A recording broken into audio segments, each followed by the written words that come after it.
अस्सलाम वालेकुम, आप देख रहे हैं सेठी से सवाल। मैं हूं सैयद आयशा नाज, मेरे साथ मौजूद है नजम सेठी साहब। अस्सलाम वालेकुम। इस वक्त तकरीबन निस्फ दुनिया और ग्लोबल साउथ चलते हो तो चीन को चलिए किनारे पर अमल पैरा है, जहां तियानजिन शहर में आवेज़ा हैं बड़े बड़े बैनर्स रशियन, इंग्लिश और चाइनीज़ लैंग्वेज में, और वहाँ 20 से ज़ायद सरबराहान मुमलिकत को खुशामदीद कहा जा रहा है, जिनमें नुमाया किम जोंग उन हैं, शुमाली कोरिया से आ रहे हैं, रशियन प्रेसिडेंट हैं जिनको अलास्का समिट ने अच्छी खासी अहमियत देकर दोबारा से रेलेवेंट कर दिया आलमी सतह पर, और इसके अलावा वज़ीर-ए-आज़म पाकिस्तान शहबाज शरीफ तो वहाँ पहुँच चुके हैं, उनका इस्तकबाल शानदार तरीके से किया गया। यही नहीं, नरेंद्र मोदी जी भी वहाँ काफ़ी अरसे के बाद कदम रखे हुए हैं और काफ़ी तवक्कुआत हैं इस सूरत हाल में इंडिया को चाइना से। तो चाइना मरकज़ी हैसियत इख्तियार कर चुका है और चाइना भी अच्छी तरह जानता है कि इस साल SCO समिट की क्या अहमियत है। सेठी साहब, अगर क्विकली मैं क्वेश्चन की तरफ आऊँ तो 2024 की निस्बत 2025 में सूरत हाल अच्छी खासी मुख्तलिफ है। इस साल ये इजलास हो रहा है, यूक्रेन जंग जब अपने इंतहा को पहुँची है, अटैक्स हो रहे हैं, और ऐसे में अमरीका मुसालहत की कोशिश करवा चुका है, जंग ख़त्म करवाने की कोशिश कर चुका है। गज़ा में नस्लकुशी जारी है, जबकि साउथ एशिया में, एशिया पैसिफिक में सिक्योरिटी टेंशंस अपने अरूज पर हैं और ट्रंप की ट्रेड वॉर भी चल रही है। ये जितने मेंबर ममालिक हैं, इनकी कोई ना कोई शिकायत ज़रूर है वाशिंगटन से। तो ऐसे में आप क्या समझते हैं, ये 3 रोज़ा ना सिर्फ समिट बल्कि उसके बाद विक्ट्री डे भी, जिसमें हथियारों से ज़्यादा सबकी तवज्जो शुमाली कोरिया के रहनुमा पर होगी, रशियन प्रेसिडेंट पर होगी, तो क्या टेक अवेज होंगे अब की बार? आयशा, ये बड़ा इंटरेस्टिंग डेवलपमेंट है। इसकी 2-3 वजूहत हैं। पहली बात तो ये है कि पिछले साल लो की था।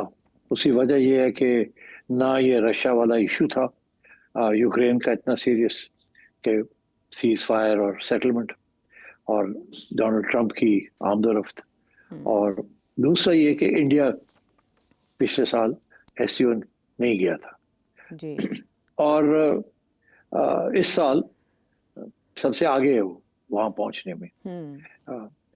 और तो और इस साल बहुत बड़ा इसको एक इवेंट बनाया जा रहा है, जिसकी वजह से जो तबसरे हो रहे हैं वो यही हो रहे हैं कि एक नया ग्लोबल ऑर्डर बनने जा रहा है और ये उसकी इब्तिदा है। और क्योंकि इंडिया ने भी ज्वाइन कर लिया है और अब बाकी सारी दुनिया जो है एक्सेप्ट फॉर द वेस्ट वहाँ पहुँच रही है।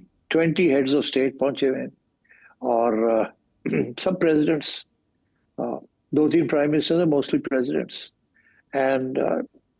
and it's being built as the beginning of a new global world order, a multilateral global world order led by China. led by China. अच्छा, इसकी इम्कान तो थे मगर बहुत से इश्यूज थे। एक तो ये जैसे जिक्र किया कि बहुत से ममालिक जो हैं जो कि इसमें शिरकत कर रहे हैं, उनके आपस में इश्यूज चल रहे थे, लड़ाई झगड़े, डिफरेंसेस भी थे। दूसरा ये था कि ये कभी क्लियर ही नहीं था कि इसका मकसद क्या है SCO का। जब ये शुरू में ये बना था SCO तो उस वक्त SCO नहीं था, शंघाई 5 था। उसके अंदर रशिया, चाइना और 3 सेंट्रल एशियन स्टेट्स, और वो सिक्योरिटी इश्यूज के ऊपर थे बिकॉज उनके बॉर्डर्स लगते थे तीनों स्टेट्स के, रूस और चाइना के साथ, और सबके अपने बॉर्डर इश्यूज थे।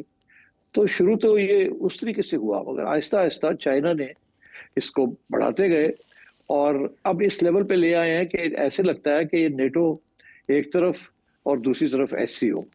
मगर इसमें प्रॉब्लम ये आ रही है कि अभी तक इसका मिशन स्टेटमेंट समझ नहीं आ रहा कि इसका मिशन स्टेटमेंट क्या है। वो और चाइना की लीडरशिप जो है, चाइना चाहता क्या है इसके साथ। तो अब स्पेकुलेशन शुरू हो गई है, लोगों ने तबसरे करने शुरू कर दिए हैं कि ये SCO जितना मजबूत होगा उतना तजारत जो है वो डॉलर से हट के चाइनीज युआन में होगी। अभी ये खबर आई है कि इंडिया ने कह दिया है कि जी हमसे जिसने तजारत करनी है वो रुपए में तजारत करे। मुझे नहीं पता वेदर दिस इज करेक्ट और नॉट, हम डॉलर को नहीं एक्सेप्ट करते एंड सो ऑन। तो इस किस्म की बातें शुरू हो गई हैं। चाइना और रशिया तो कब से डेवलप कर रहे हैं कि कोई ऑल्टरनेटिव फाइनेंशियल सिस्टम की बात की जाए उसको, मगर अभी तक क्लियर नहीं है कि SCO के मिशन स्टेटमेंट क्या है, बिकॉज बहुत बड़ा हो गया अब। और इसके अंदर शंघाई 5 से लेके SCO और अब कंट्रीज लाइक सऊदी अरेबिया वगैरह वो भी ऑब्जर्वर्स और वो भी आना चाहते हैं। एक तरफ से ये मसला है। दूसरी तरफ इसका मसला ये है कि क्या SCO और ब्रिक्स के अंदर क्या फर्क है, क्योंकि ब्रिक्स जो है वो भी वो भी है, रशिया, चाइना, इंडिया, ये तीन बड़े जो हैं उधर भी हैं, और वहाँ इसके अलावा you have South Africa and Brazil. जी। अच्छा, अब तो ब्रिक्स क्या करेगा और एससीओ क्या करेगा, और कहाँ कहाँ ओवरलैपिंग होगी और कहाँ नहीं होगी। तो आई थिंक ये क्लैरिटी अब आनी है। डोनाल्ड ट्रंप ने ब्रिक्स को अटैक किया, एससीओ को अभी तक नहीं अटैक किया। ब्रिक्स को अटैक किया बिकॉज वो समझता है कि ब्रिक्स प्लेटफॉर्म बनेगा to counter the western platform of dollar and NATO. तो और ब्रिक्स जो है उसके अंदर वो इट्स वहाँ लीडरशिप नहीं है चाइना की। वहाँ चाइना, रशिया, इंडिया सारे मोर और लेस इक्वल पार्टनर्स हैं, इंक्लूडिंग ब्राजील, बहुत बड़ा मुल्क है, बिग जीडीपी। तो एक तो ये चीजें अभी सॉर्ट आउट होनी है। सो दूसरी चीज जो है वो ये है कि अमेरिका के लिए ये बहुत बड़ा कू है कि ब्रिक्स को तो वैसे ही वो तकड़े कर रहे हैं और लोग भी जा रहे हैं उसके अंदर, मगर इंडिया का वहां जाना वो स्ट्रेंथन कर रहा है एससीओ को। मगर एक फिर तीसरा मसला भी खड़ा हो गया जी। वो ये है कि आरआईसी जी। आरआईसी रशिया, इंडिया, चाइना, वो भी एक प्लेटफॉर्म है जिसको चाइना और रशिया एक्टिवेट कर रहे हैं, और इंडिया जो है उसमें हामी भर रहा है। तो ये तीन प्लेटफॉर्म्स ऐसे हैं जहां इंडिया, चाइना तीनों बैठे हुए हैं, और कुछ समझ नहीं आ रही कि तीनों के मकसद क्या है।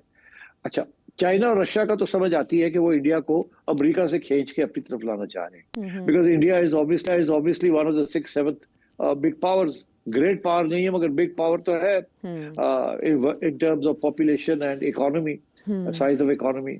और अभी भी आप देखें इंडिया की जो ग्रोथ रेट है वो 7-8 मेरा ख्याल है दुनिया की कोई इकोनॉमी नहीं है जो इस तरीके के साथ इतनी रैपिडली ग्रो कर रही है। और अगर ऐसी ग्रो करती रही तो वो रशिया से आगे चली जाएगी, और इट विल बी चाइना के बाद it will be India, Brazil से भी आगे निकल जाएगी। तो आई थिंक इंडियंस को इस बात का एहसास है, so they are trying to project an independent stance.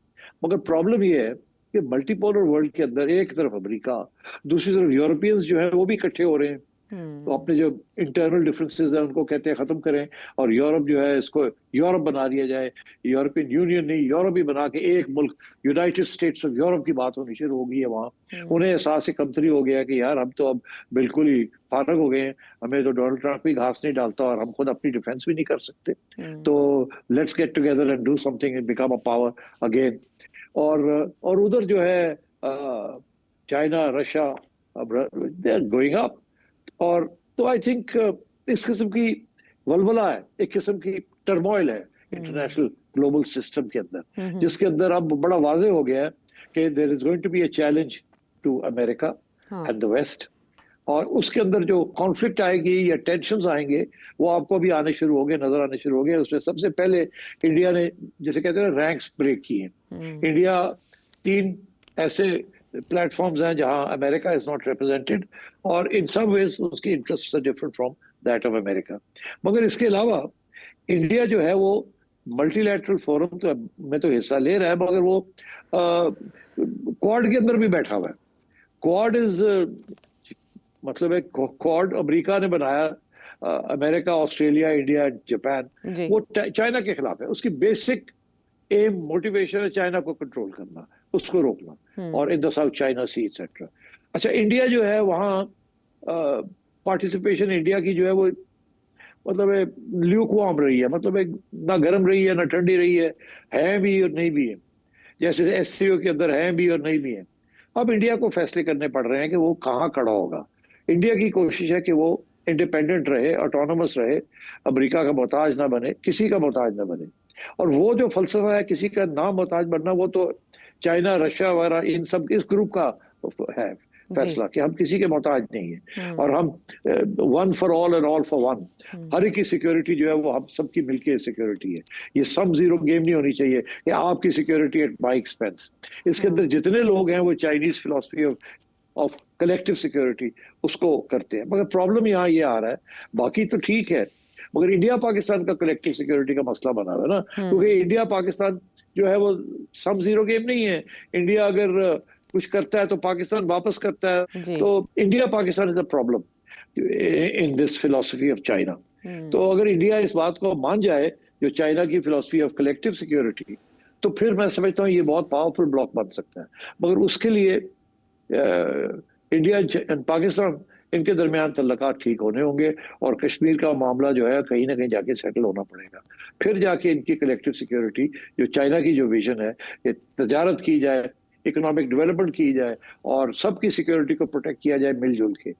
मगर अभी तो चाइना और इंडिया के मसले हैं वो तो अभी हल नहीं हुए। अभी फौरी तौर पे फैसला ये हुआ कि उनको पीछे कर दिया जाए। बात आगे बढ़ाएं तजारत की और डिप्लोमेटिक कॉन्टैक्ट्स की, और बाकी जो मसले हैं, बॉर्डर इश्यूज है, वो बाद में देखे जाएंगे। आपको याद होगा जनरल मुशर्रफ ने जब इंडिया के साथ बात की थी कश्मीर की, तो इसी किस्म का फॉर्मूला था। तो मेरा ख्याल है कि अभी एससीओ इज प्रेमेच्योर कि ये कोई फोर्स बनेगी।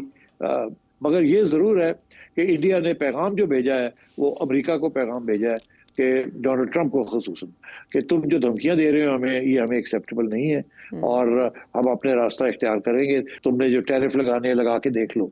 तो मेरा ख्याल है ये सारा कुछ जो हो रहा है, ये बेसिक जो है ना, इसका रिएक्शन जो है वो अब सारा यूरोप और ट्रंप के ऊपर आएगा कि वो अब क्या करेंगे, how will they deal with this issue. Because India तो बागी हो गया है उनका कैंप छोड़ गया, दूसरे कैंप में नहीं गया मगर उनका कैंप छोड़ गया। क्या ये वापस इंडिया और अमेरिका के तल्लुकात ठीक हो जाएंगे, ये नहीं होंगे, या डोनाल्ड ट्रंप सॉरी करके पीछे हट जाएगा और फिर इंडिया के साथ बात चल पड़ेगी। सबसे मुश्किल इस वक्त जो डिप्लोमेटिक गेम है उस पर अब इंडिया ने, हमने देखना है कि इंडिया क्या करेगा इस डिप्लोमेटिक गेम में। तो अभी इट्स प्रीमेच्योर टू से कि ये कोई बहुत बड़ा इवेंट है, मगर purely from a visual point of view, optics से ऐसे लगता है वाह ये कोई बड़ी जबरदस्त चीज बनने जा रही है। मगर इट्स टू प्रेमेच्योर, अभी ऐसी कोई चीज नहीं है, अभी तो ये सिग्नलिंग हो रही है सिर्फ। अच्छा, ये तो इंडिया के पॉइंट ऑफ व्यू से हुई, लेकिन ऐसे में चाइना ये भी साबित कर रहा है कि वो दोस्तों और दुश्मनों को एक मेज़ पर लाने की अहलियत रखता है। पॉपुलिस्ट रहनुमा भी आ रहे हैं, ऑटोक्रेट्स भी आ रहे हैं और सभी वहाँ इकट्ठे हो रहे हैं। और जहाँ सिग्नलिंग हो रही है वो भी आपने बताया कि कौन इसको बगौर देख रहा होगा। पीर को जब नरेंद्र मोदी शी जिनपिंग से मिल रहे होंगे तो ज़ाहिर है डोनाल्ड ट्रंप उसके बाद अपना रद्द-ए-अमल भी दे सकते हैं इस पर। लेकिन सेठी साहब, मॉस्को के लिए इसमें क्या है समिट में? अलास्का के बाद रूस एक बार फिर से रेलेवेंट हुआ और उसके बाद अब जो उनके ऊपर पाबंदियां भी हैं वो तियानजिन में भी खातिर में नहीं लाई जाएंगी, एतराज़ नहीं किया जा सकता। बट एशियाई शराकतदार कितने अहम हैं मॉस्को के लिए?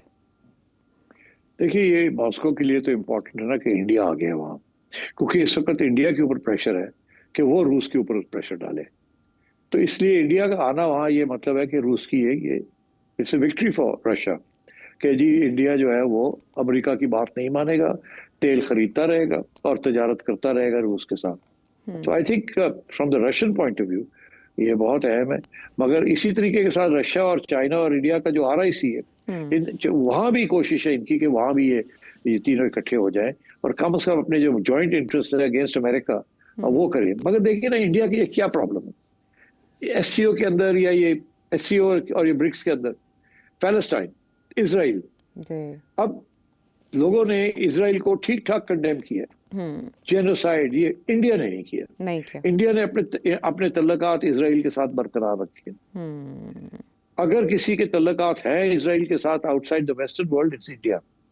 बाकी सब जो है वो कंडेम कर रहे हैं, टर्की भी कर रहा है, वो भी कर रहा है, ये भी कर रहा है, मगर इंडिया जो है वो उसने अपना एक न्यूट्रल सा स्टांस लिया हुआ है। अब किस हद तक SCO के अंदर या ब्रिक्स के अंदर, जहां बाकी सारे कंडेम कर रहे हैं, तो क्या होगा? इश्यू ये है कि SCO के अंदर कोई ऐसे फैसले नहीं हो सकते जो यूनानिमस ना हो। तो अगर कल कोई SCO वाले फैसला करते हैं कि हमने कुछ स्टेटमेंट देना है इजराइल के ऊपर या पैलेस्टाइन के ऊपर, और उस स्टेटमेंट के अंदर इंडिया कहता नहीं हम नहीं इस पर साइन करेंगे, तो प्रॉब्लम बन जाता है ना। तो आई थिंक इंडिया का जाना भी इज अ गुड थिंग, और दरार डालना या पूरा उतरना ना वहाँ, उसका भी प्रॉब्लम हो सकता है। तो आई थिंक इंडिया की इस वक्त पोजीशन बड़ी एम्बिगुअस है। उनको मेरा ख्याल है इंडिया को खुद नहीं पता कि अब उन्होंने करना क्या है। अभी वो हाथ पैर मार रहे हैं और वो सिर्फ ये देख रहे हैं कि डोनाल्ड ट्रंप को हम ये किया है कि तू करके देख ले, हम जब हम हैं तो फिर ठीक है। वो इस किस्म की अभी मेरा ख्याल है उनका फलसफा है। आई डोंट थिंक उन्होंने इसको सोचा डीपली। ये ऐन मुमकिन है कि वो, क्योंकि अभी तक उनकी डिस्कशंस जारी हैं तजारत के बारे में, वो जो 25% जो पहला लगा है, नॉट द सेकंड 25%, तो उसके ऊपर अभी तक इनकी जो नेगोशिएशंस है वो चल रही हैं। तो मेरा ख्याल है इंडिया जो है वो इस वक्त मुश्किल हालात में है। अब देखते हैं इंडिया कैसे बैलेंस करता है सब चीजों को। अच्छा, इससे पहले जब भी समिट हुए एससीओ के किसी भी लेवल के, चाहे फॉरेन सेक्रेटरीज लेवल के थे, और बात हुई गजा की इसराइल की, तो इसराइल की मजम्मत से इंडिया बाज रहा, जैसे आपने हवाला दिया। रशिया यूक्रेन वॉर की बात हुई तो रशिया की मजम्मत इंडिया ने नहीं की। इसके अलावा पहलगाम अटैक, ये जुलाई में जब ये इजलास हुआ तो पहलगाम अटैक के ऊपर चाहता था इंडिया के पाकिस्तान की मजम्मत की जाए, नाम लेकर बाकायदा उसमें एलामिया में शामिल किया जाए, लेकिन इस पर इतफाक नहीं हो सका, तो जॉइंट स्टेटमेंट नहीं आई थी। अब सेठ साहब, ये सब वहाँ पर इकट्ठे हुए हैं, तो जाहिर है ये एक मुतबादिल सिस्टम की बात करेंगे, जो आलमी बालादस्ती है या इजारादारी है उसकी टक्कर की बात करेंगे कि उसके मुतबादिल निज़ाम क्या हो सकता है, मुतबादिल रूट्स क्या हो सकते हैं, करेंसी क्या हो सकती है, किसी एक हिकमत अमली की तरफ जाएंगे। तो क्या समझते हैं आप कि जॉइंट स्टेटमेंट किस नौइयत की आ सकती है? ये मुमालिक मिल बैठकर क्या एक फैसला कर सकते हैं जो सलामती से बढ़कर हो? डिलीवरेबल्स क्या हैं? नहीं, मेरा नहीं ख्याल ज्यादा आप तवक्को करेंगे कोई बहुत अर्थ शैटरिंग किस्म का स्टेटमेंट आएगा वहां से। जस्ट बिकॉज इंडिया वहां चला गया इसका ये मतलब नहीं है कि आप सारे यूनाइटेड हो गए हैं और बड़ा जबरदस्त किस्म का ब्लास्ट आने वाला है वहां से। मेरा नहीं ख्याल, बड़ा सोच समझ के वो स्टेटमेंट आएगा। इनकी कोशिश ये होगी कि सारे साइन ऑफ करें, कोई उस पर डिसएग्रीमेंट ना हो।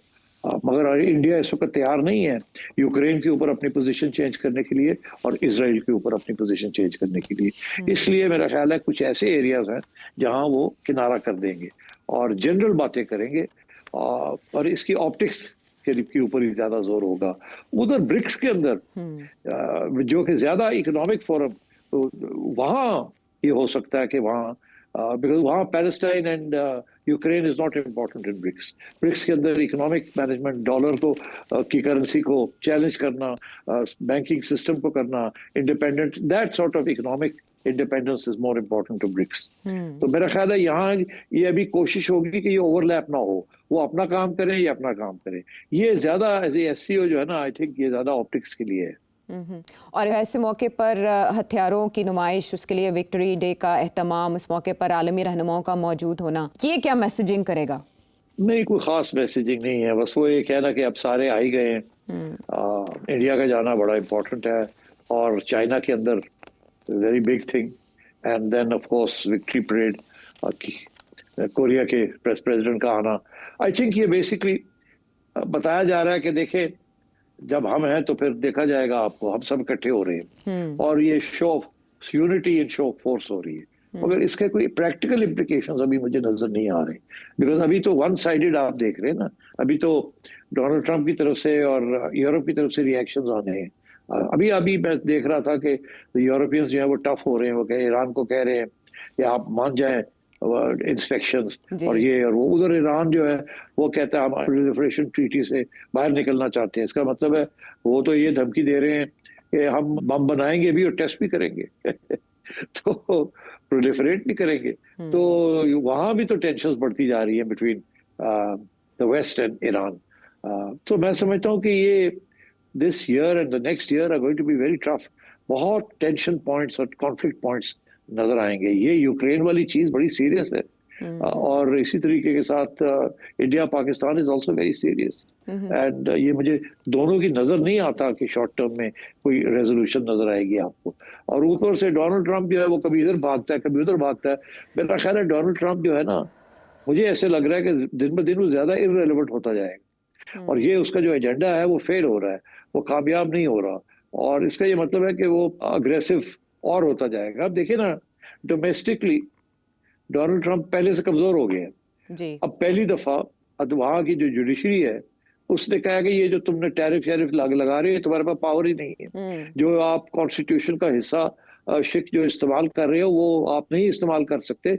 ये जो इकोनॉमिक मेजर्स हैं ये तो कांग्रेस ही फैसला करती है, आप नहीं कर सकते एग्जीक्यूटिव ऑर्डर के जरिए। तो वहां एक कोर्ट ने तो रोक दिया है सारा, मगर उन्होंने स्टे ले ली है और अब सुप्रीम कोर्ट पे चला गया है। बड़ी इंटरेस्टिंग बात यह है कि ये जो कोर्ट था इसमें ज्यादातर जो थे वो उसमें मेरे 11 लोग थे, बेंच था, जिसमें से सिर्फ 3 वो थे जो रिपब्लिकन्स ने लगाए थे। तो वहाँ डेमोक्रेट्स की जो मेजॉरिटी थी द जजेस, तो वो यही थी कि ये डोनाल्ड ट्रंप के और रिपब्लिकन्स के खिलाफ जाएगा।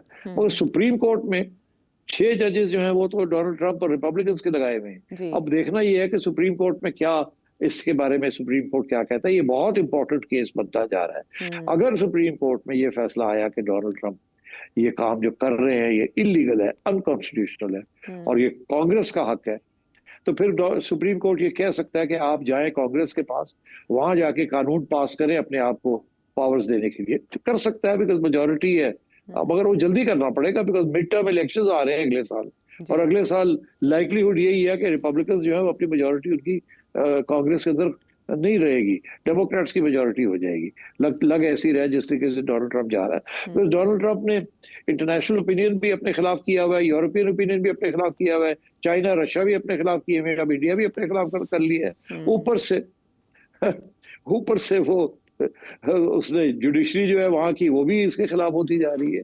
एंड आई थिंक फाइनली ये जो उसके जो एजेंडा है टेरिफ्स का, वो इट्स नॉट वर्किंग। तो मेरा ख्याल है डोनाल्ड ट्रंप कमजोर होगा गोइंग फॉरवर्ड। राइट उन्होंने ट्रूथ सोशल पे अमेरिकी अपील्स कोर्ट के इस फैसले को सख्त तनकीद का निशाना बनाया और सुप्रीम कोर्ट से ही उन्होंने अपनी उम्मीदें लगा ली हैं और वो कहते हैं कि सुप्रीम कोर्ट ही अमेरिका को अजीम बनाने के इस मकसद में उनका साथ देगी। बहरहाल आलमी मंजरनामे में होने वाले समिट के असरात क्या हो सकते हैं, मुख्तलिफ ममालिक का क्या ताल्लुक है, क्या मफादात इसमें पोशीदा हैं, आपने जाना। वापस आते हैं एक ब्रेक के बाद।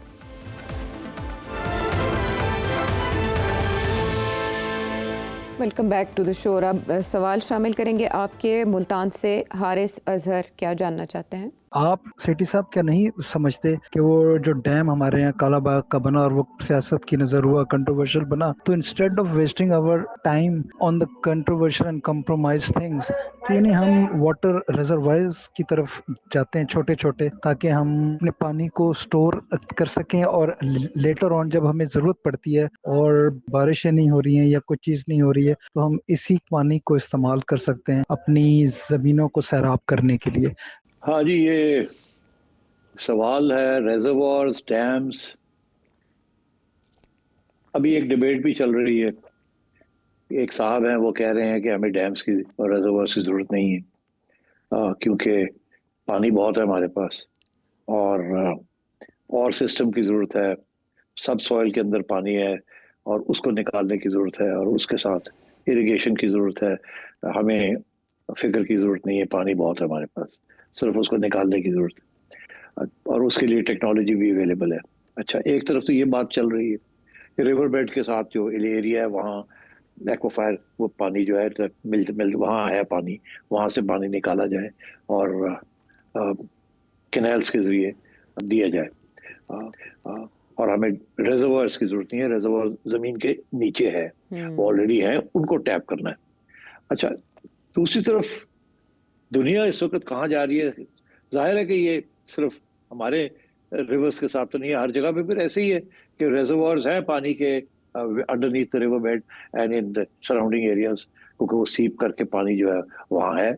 तो व्हाई इज इट, क्यों दुनिया जो है वो ये टेक्नोलॉजी इस्तेमाल करके क्यों नहीं निकालती, क्यों रिजर्वायर्स और डैम्स बनाती है? फिर चाइना के अंदर 1 लाख से ज्यादा डैम्स हैं, मेरे ख्याल इंडिया के अंदर भी 5,000 से ज्यादा बड़े डैम्स हैं और रिजर्वायर्स में ऐड कर लें तो वो तो 20,000 से भी ऊपर चले जाते हैं। डैम्स बनते हैं एक पानी को स्टोर करने के लिए, एक बिजली बनाने के लिए, these are the two reasons, और फिर पानी की फ्लो को रेगुलेट करने के लिए कि जब पानी की ज्यादा जरूरत होती है नीचे तो खोल देते हैं उनको, जो पानी वहाँ होता है वो चला जाता है और वो डिप्लीट हो जाते हैं। जब बारिशें होती हैं तो वो पानी वहाँ स्टोरेज हो जाती है और नीचे रोक देते हैं पानी जाने से, वहाँ उसको भर लेते हैं।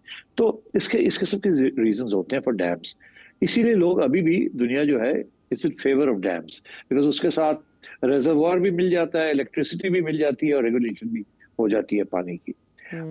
तो ये कहना कि जी दुनिया बेवकूफ है, दुनिया जो डैम्स बना रही है उनको पता नहीं है कि जो असली रिजर्वायर है वो तो नीचे है, वहां से लेना चाहिए।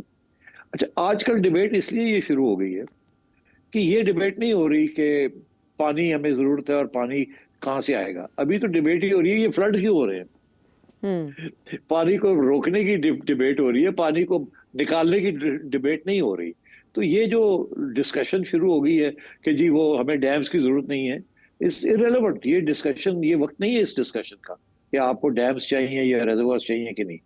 वो तो पानी अगर आपको चाहिए उसकी जरूरत है ना, तो फिर ये तो उस वक्त बात होती है। आजकल जो बात हो रही है वो ये हो रही है कि जी अगर आपके पास रिजर्वायर्स होते हैं तो अब खाली हुए हुए होते हैं और ये बारिशें हो रही हैं और पानी पीछे से आ रहे हैं, रेले आ रहे हैं, तो वो रिजर्वायर्स के अंदर पानी स्टोरेज हो जाती। अगर पाकिस्तान के अंदर 20,000 या 10,000 रिजर्वायर्स बन जाएं, तो ये सारा पानी जो समुद्र को जा रहा है और जो फ्लडिंग हो रही है, आप वहां स्टोर कर सकते हैं। मैं आज सुन रहा था ख्वाजा आसिफ साहब को जी। मैं तो हंस हंस के मर गया। समझ नहीं आ रही थी कि ख्वाजा साहब मजाक कर रहे हैं या संजीदगी के साथ बात कर रहे हैं। वो कह रहे थे कि लोगों को चाहिए, पानी तो बड़ा प्रेशस होता है, अपने घरों में ले जाए इस पानी को और बाल्टियां भर के रख लें और टब्स के अंदर संभाल के रखें इस पानी को। अब पता नहीं, आई डोंट नो, सुना आपने ये? क्राइसिस में अपॉर्चुनिटी बता रहे थे वो। हाँ जी, वो पॉजिटिव और लोग मरदे पे ने, वो कहते पे तुसी वो पानी भी डुबदे पे ने, वो कहते नहीं तू डुबो ना, वो पानी जड़ा बाल्टियां भर के ना घर च रख लो।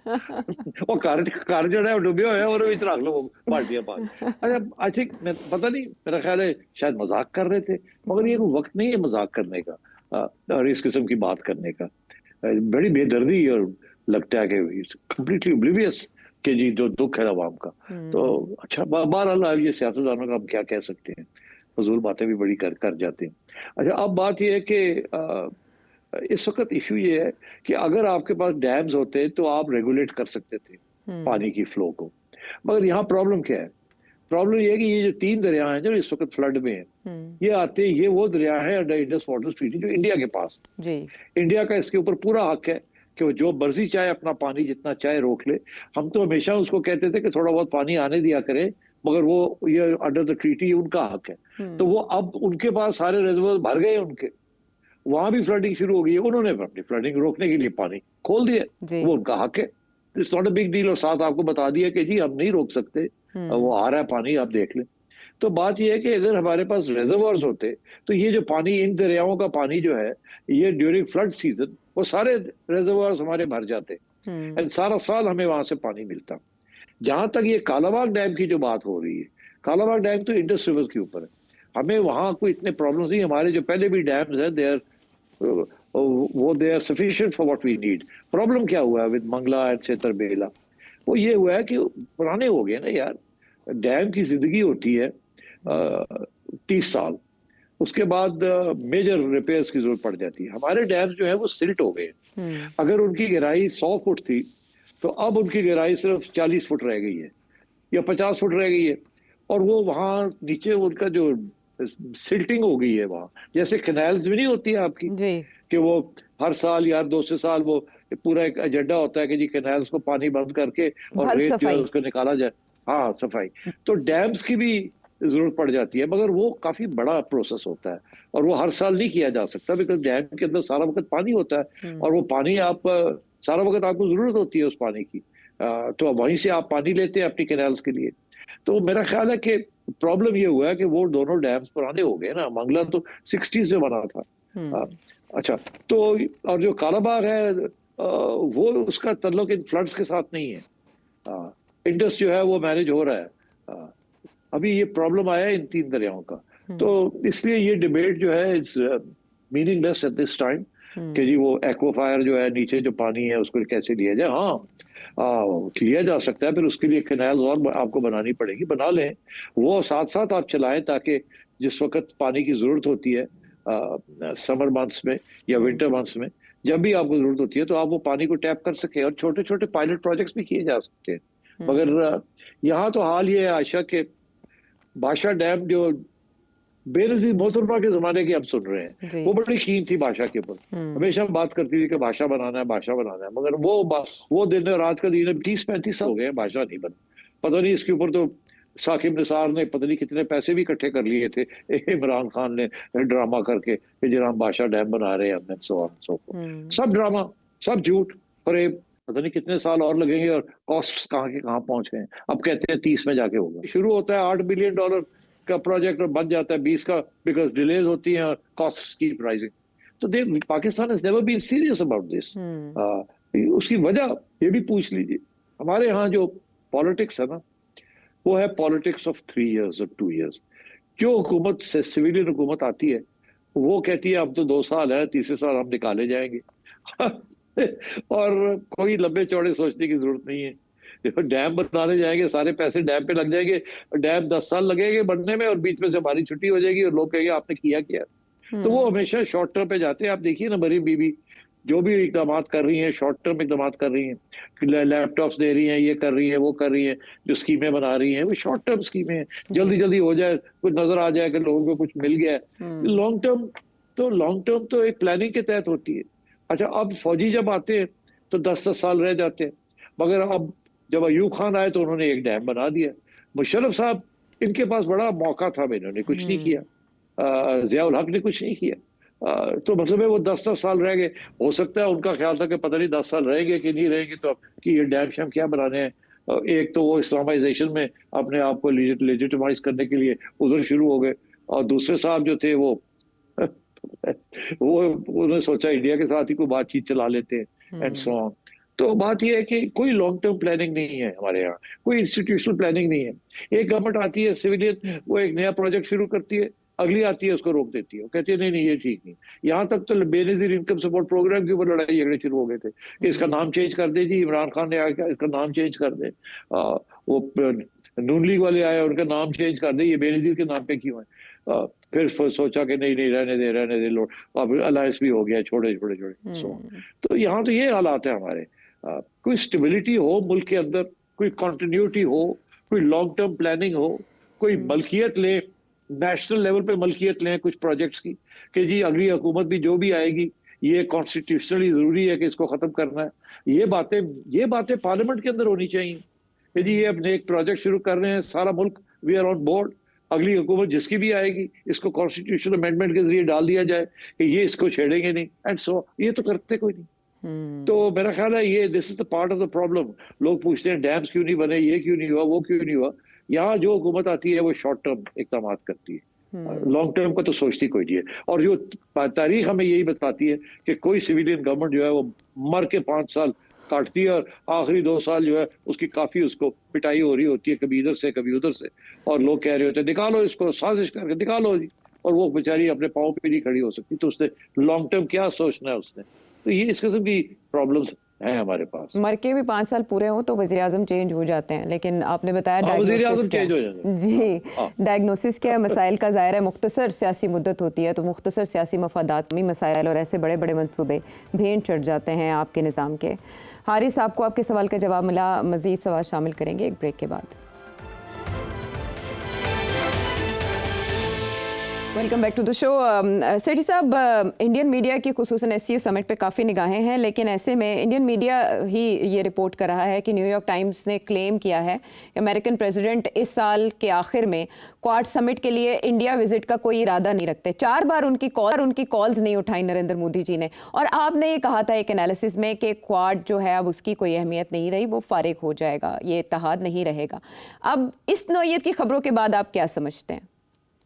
क्वाड जो है वो अब क्या करेंगे। देखिए, क्वाड बना था कि चाइना को टाइट करने के लिए, और उसके जो मिलिट्री एक्सरसाइजेस जो हो रही थी इंडियन ओशन में, they were all geared in a military sense, क्योंकि अमेरिका चाइना को ये धमकी दे रहा था कि तुमने अगर ताइवान लेने की कोशिश की तो फिर हम पड़ जाएंगे सारे तुम्हें। और ये सारा अमेरिकन पॉलिसी जो है related to that one China policy.